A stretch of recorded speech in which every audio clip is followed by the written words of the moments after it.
In this family, you don't talk about feelings. My name is Adis, and I was born into a family where emotions were buried alive.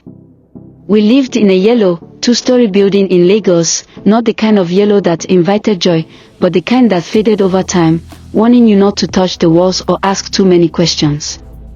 I was the middle child.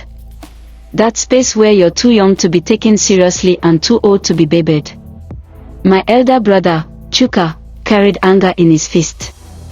My younger sister, Nena, carried silence in her bones. And my parents. My father was the kind of man whose footsteps made the whole house shiver.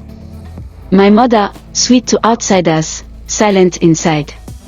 In our home, we had one unspoken rule. In this family, you don't talk about feelings. You don't say you're sad. You don't say you're scared. You don't cry where anyone can see. You swallow it. Hide it. Pretend it never existed. When I was 9, I asked my father why he shouted at my mother every Sunday morning. He stared at me and said, "Go and sweep that veranda before I sweep you away." That was the day I learned. Asking questions is dangerous in this house. In secondary school, I envied other girls whose mothers asked how their day went. Mine only asked, "You don't chop?" And even that wasn't a question, it was a warning. The first time I had a panic attack, I thought I was dying. My chest was tight. I couldn't breathe. I wept in the bathroom, alone. The next morning, I told my mother. She said, "Adis, you better stop all this white man sickness. Go and fetch water." I never mentioned it again.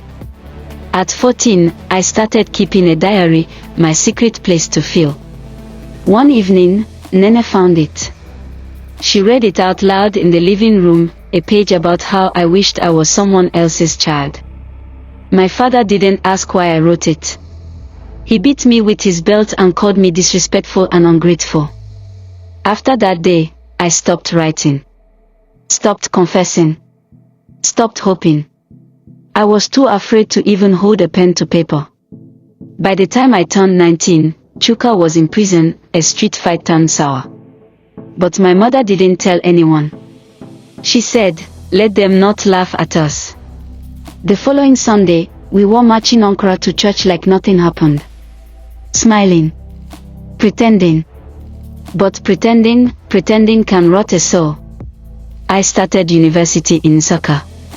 It was the first time I saw people talk about their trauma like it was real, like it mattered. It terrified me. It fascinated me. I took a course called Psychology of the Family. Week after week, I watched classmates cry during presentations. One girl talked about forgiving her father for abandoning her. I laughed, not out of mockery, but disbelief. Forgive. Talk. They had the right to do that. No one had ever taught me I could. That night, in my hostel, I cried into my pillow. Not because of what they said, but because of what I had been taught to bury. And how deep I had buried it. I came home for Christmas in my final year. I had grown, not taller, but deeper. And dangerous. Because now, I knew language. Now, I could name things. And in my family, naming emotions is war.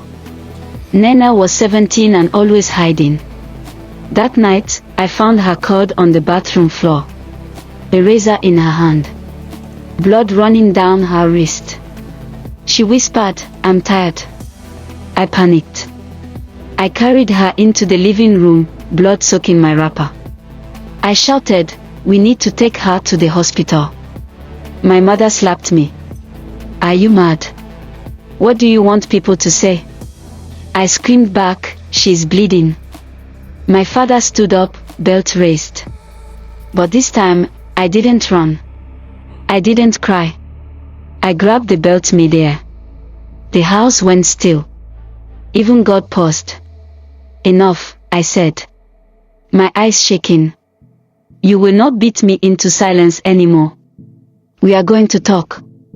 All of us. Today." They didn't talk. but they listened. That night, I sat by Nena's bed. I told her what I wished someone had told me when I was her age. You are allowed to feel. Your pain is real. And it's not your fault. She cried. Then I cried. And for the first time in our family's history, the silence broke. Chuka came back from prison. He barely spoke. My father still doesn't know how to say "I'm sorry" without raising his voice. My mother apologized the only way she knew how. She gave me the biggest piece of meat. But I kept talking. I started therapy. I joined a support group in Lagos for adults from dysfunctional homes. Nena is in university now. She calls me when she feels overwhelmed. Sometimes we talk. Sometimes we just breathe together. We are learning. Learning that healing doesn't always look like a miracle. Sometimes it's just this. Refusing to pass the silence to the next generation. In this family, we didn't talk about feelings. But I did, and that was enough to start a war and a healing. If you were raised in silence, if your emotions were treated like weakness, please hear this. Your feelings are valid. Your voice is not too much. Your healing is not impossible. Tell your story, even if your voice shakes. Subscribe to my YouTube channel for more real life stories.